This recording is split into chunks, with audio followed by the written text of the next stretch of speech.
Morning all of you. 10th girl home science के online class में आपका कल टॉपिक शुरू हुआ था घरेलू विधियों द्वारा जल को शुद्ध करना। इसमें आज हम पढ़ेंगे मृदु तथा कठोर जल। शुद्ध और अशुद्ध जल के बारे में आप कल पढ़ चुके थे, आज हम पढ़ेंगे मृदु तथा कठोर जल। तो सबसे पहले देखिए इसमें मृदु जल होता क्या है कि जिस जल में अनावश्यक लवणों का अभाव होता है उस जल को ही हम क्या कहते हैं, मृदु जल कहते हैं। मृदु जल शुद्ध जल होता है, यानी कि इसमें अगर किसी भी प्रकार की अशुद्धि नहीं होगी तो वो क्या कहलाएगा, आपका मृदु जल कहलाएगा। और मृदु जल को ही हम शुद्ध जल भी कहते हैं। इस जल में स्थायी एवं अस्थायी दोनों प्रकार की कठोरता का अभाव होता है और यह जल कैसा होता है, पीने, भोजन पकाने तथा कपड़े धोने आदि कार्यों के लिए भी सर्वोत्तम होता है, यानी कि बहुत अच्छा होता है। और इस जल में क्या है, मृदु जल में जो है साबुन शीघ्र ही पर्याप्त झाग दे देता है और इसका स्वाद भी कैसा होता है, अच्छा होता है तथा यह स्वास्थ्य की दृष्टि से भी उत्तम माना जाता है।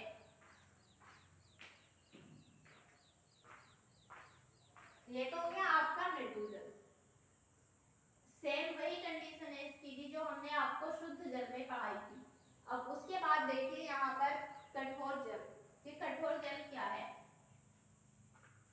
इसमें क्या है कि कठोर जल विभिन्न लवणों से युक्त जल को हम कठोर जल कहते हैं। कठोर जल भी क्या है, दो प्रकार का होता है, एक तो स्थायी और दूसरा अस्थायी। में क्या है कि अस्थायी कठोर जल में कैल्शियम तथा मैग्नीशियम के बाइकार्बोनेट घुलित अवस्था में पाए जाते हैं और स्थायी कठोर जल में कैल्शियम तथा मैग्नीशियम के क्लोराइड और सल्फेट घुली हुई अवस्था में यानी कि घुले हुए रहते हैं। आगे देखिए कठोर जल में अभी हमने मृदु में बताया कि साबुन के साथ जो है आसानी से यानी कि शीघ्रता के साथ झाग दे देता है, लेकिन कठोर जल क्या है, कठोर जल में साबुन मुश्किल से और बहुत ही कम झाग देता है। अतः इस जल में कपड़े धोने से देर से साफ होते हैं और साबुन भी अधिक खर्च होता है। और कठोर जल क्या है कि पीने के लिए भी उपयोगी नहीं होता है। कठोर जल को उबालने के लिए अधिक ऊष्मा की भी आवश्यकता होती है क्योंकि बर्तन की दीवारों पर कठोर जल के लवणों की परत जम जाती है, यानी कि जब हमने पानी को गर्म किया, जो कठोर जल है उसको गर्म करने के बाद उसकी जो परत होगी वो बर्तन की दीवारों पर जम जाती है, जिसकी जो कि क्या है, ऊष्मा की कुचालक होती है। ये हो गया आपका मृदु और कठोर जल। उसके बाद आगे हम अब क्या पढ़ेंगे कि जल को शुद्ध करने के उपाय। इसमें सबसे पहले इसके जो है जल को शुद्ध करने के जो है हमारे घरेलू उपाय क्या है कि हम सभी जानते हैं जो शुद्ध जल होता है वो जल्द ही अशुद्ध भी हो जाता है और हमारे स्वास्थ्य के लिए वो हानिकारक होता है। तो इस बात को हमें क्या है ध्यान में रखते हुए कि जल को जो है हम विभिन्न साधनों के द्वारा शुद्ध कर सकते हैं। सबसे पहला साधन है इसमें आपका भौतिक साधन, दूसरा देखिए यांत्रिक साधन और तीसरा नंबर है आपका रासायनिक साधन। तो हम आज जो है सबसे पहली स्टेज इसकी भौतिक साधन की पढ़ेंगे, ठीक है। तो इसके भौतिक साधन के इसमें 3 पार्ट है। पहला है अशुद्ध जल को उबालकर शुद्ध करना और दूसरा है आसवन द्वारा जल को शुद्ध करना और तीसरा पार्ट है अल्ट्रावायलेट किरणों द्वारा जल को शुद्ध करना। तो सबसे पहले हम आपको बताएंगे इसमें अशुद्ध जल को उबालकर शुद्ध करना। तो देखिए इसमें घरेलू उपयोग के लिए भी आवश्यक जल को जो है शुद्ध करने के लिए सर्वोत्तम विधि कौन सी है, उबालकर, यानी कि जल को उबालकर शुद्ध करना। तो जल को उबालने से विभिन्न घुलित तथा अघुलित अशुद्धियां दोनों ही दूर हो जाती हैं और पानी को उबालने से सर्वप्रथम यानी कि सबसे पहले विभिन्न रोगों के कीटाणु और उनके अंडे भी नष्ट हो जाते हैं। और क्या है कि इसके अतिरिक्त जल में घुले हुए विभिन्न लवण भी अलग होकर पात्र की यानी कि जो भी बर्तन है जिसमें हम पानी को उबाल रहे हैं उसकी निचली सतह पर एकत्रित हो जाती हैं। इस स्थिति में हम जब पानी उबाल लिया है, उबालने के बाद हम फिर क्या काम करेंगे के जल को जो है निखार कर यानी कि बर्तन को तिरछा करके उससे शुद्ध जल प्राप्त कर लेते हैं। और अशुद्ध जल में जो घुली हुई विभिन्न गैसें भी जो होती हैं वो उबालने पर वो भी बाहर निकल जाती हैं।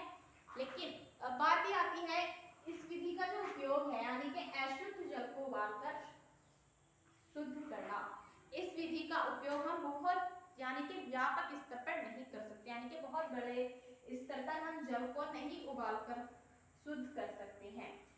तो ये जो है ये केवल ये विधि कब काम में आ सकती है, जब कभी किसी संक्रामक रोग के फैलने की आशंका हो या कोई बीमारी फैल रही है या फैलने की आशंका है, तभी हम उस जल को जो है उबालकर यानी कि घरेलू उपयोग के लिए जल को उबालकर इस विधि द्वारा शुद्ध कर सकते हैं। और इस विधि से शुद्ध किए गए जल को हम क्या करते हैं, छानकर बंद बर्तन अथवा बोतलों में रखकर अपने पीने के लिए इस्तेमाल कर सकते हैं। तो क्या है कि इस विधि का जो उपयोग है हम कुछ ही मात्रा में जल को उबालकर अशुद्ध जल को उबालकर शुद्ध जल के रूप में परिवर्तित कर सकते हैं। दूसरी स्टेप देखिए इसकी, आसवन द्वारा जल को शुद्ध करना। आसवन देखिए जल को शुद्ध करने की एक उत्तम विधि आसवन विधि भी है।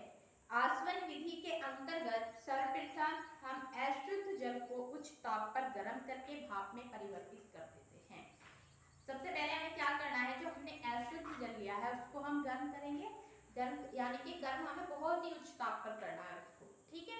और उच्च ताप पर जब गर्म करेंगे तो वो भाप में परिवर्तित हो जाएगा और उसके बाद उस जल वाष्प को ठंडा करके हम पुनः जल में परिवर्तित कर लेते हैं। इस प्रकार से प्राप्त जल जो है हर प्रकार से शुद्ध होता है।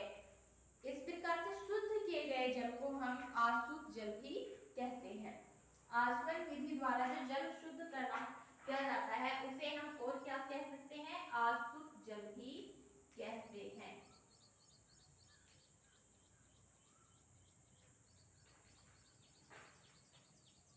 आसुत जल भी कहते हैं। आसवन की क्रिया एक विशिष्ट प्रकार के उपकरण द्वारा सरलता से हो जाती है। ये जो प्रक्रिया होती है एक विशिष्ट प्रकार का उपकरण होता है जिसके द्वारा हम अशुद्ध जल को शुद्ध जल में परिवर्तित करते हैं। लेकिन आसवन विधि द्वारा भी जो है हम बहुत ही सीमित मात्रा में ही जल को शुद्ध कर सकते हैं और घरों पर दैनिक उपयोग के लिए तो जल को शुद्ध करने की इस विधि को बिल्कुल भी नहीं अपनाया जा सकता है। इसका उपयोग केवल कहाँ पर हो सकता है, केवल दवाइयाँ आदि बनाने में या फिर कुछ प्रयोजनों के लिए ही आसवन विधि द्वारा जल को शुद्ध किया जा सकता है। और आसवन विधि द्वारा शुद्ध किए गए जल को हम आसुत जल भी कहते हैं। नेक्स्ट देखिए, अल्ट्रावायलेट किरणों द्वारा, तीसरी स्टेज है इसकी आपकी अल्ट्रावायलेट किरणों द्वारा। ये क्या है कि एक खास प्रकार की किरणों को अल्ट्रावायलेट किरणें भी कहा जाता है और ये किरणें क्या है, जल में पाए जाने वाले कीटाणुओं को नष्ट कर देती हैं और इस विधि में बड़े बड़े यंत्रों द्वारा जल को अल्ट्रावायलेट किरणों के संपर्क में लाया जाता है। इस संपर्क से ही जल शुद्ध हो जाता है। लेकिन यह विधि भी जो है घरेलू उपयोग के लिए नहीं है।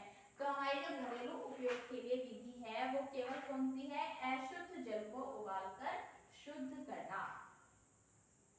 और आसवन द्वारा जल को शुद्ध करना और अल्ट्रावायलेट किरणें, ये दोनों जो है हम घरेलू विधियों द्वारा उपयोग में नहीं ला सकते हैं। तो यहाँ अब हमने आपको जल को शुद्ध करने के लिए इसके भौतिक साधन वाली जो विधियां हैं वो हमने तीनों पार्ट आपको बता दिए हैं। इसके बाद आपका कल शुरू होगा यांत्रिक विधि, यांत्रिक साधन।